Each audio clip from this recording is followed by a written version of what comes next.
Once again, welcome to my practical hands-on labs, and today I will walk you through how to measure minimum, maximum, Q1, Q2, Q3, and Q4 values of any given dataset. This hands-on session is part of the digital course Data Analysis using Excel. Getting the minimum value of a dataset, assuming you have a range of values, and in this case, you're going to work with approximately 40 values. 40 values.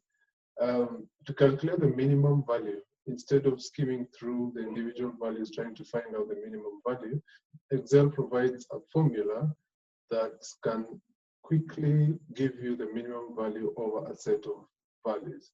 So you'll use the function min, where you select a given cell and key in the equal sign followed by the keyword min, M-I-N, open parentheses, and then you define the range of values that you want to derive the minimum value.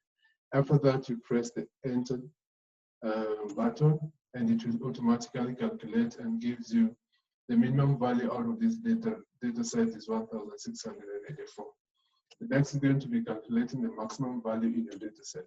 Following the same syntax, Excel has an inbuilt function called max. So you select a given cell where you want the results to be populated, and then key in the equal sign followed by the keyword max, open parentheses, and then you define the range, in this case A2 to A41, and then press the enter button, and it will automatically populate the values.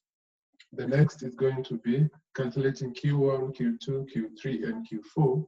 And in this context, Q1 is quartile, Q2 is quarter 2, Q3 is quarter 3, and Q4 is quarter 4.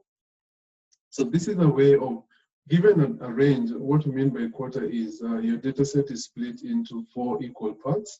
And the objective of this exercise is to identify the boundaries within which each of these data sets, each of these data values fall within those boundaries. So the first boundary is called quartile 1, and what it means is it is the first quarter of your data set. So for you to derive the quartile, we have inclusive and exclusive, and depending on the choice of any organization or institution, you can go for either, where inclusive is where the mean or quarter 2 is included in the calculation, and exclusive is where the mean or the average or quartile 2 is excluded from the calculation. So I'll illustrate in both cases. You select quartile.inc for inclusive. Those are the options that are available. And the next would be, once you select the range, you specify the value. We have 4 values, 1, 2, 3, and 4. With 1 meaning you want to determine the first quartile, which is the 25th percentile. 2 meaning the median value, which is the 50th percentile, which is also equal to the median. And then third quartile is the 75th percentile, and then the fourth quartile is the maximum value. The default 0 gives you the minimum value. So that is how your data is going to be split. So after selecting the Q value, you close the parentheses and press enter, and it automatically calculates. Now, to get the Q2, Q3, and Q4 values, you just repeat the same process as previously explained. And the only difference being you change the Q values for 2, 3, and 4 consecutively. Thank you very much. That will be it for how to calculate the minimum, maximum Q1, Q2, Q3, and Q4 values given any given data set.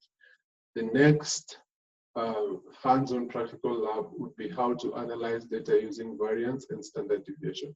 If you like any of my short videos on practical labs, please subscribe, and you'll be able to be notified whenever I upload any other short courses with regards to data science and machine learning.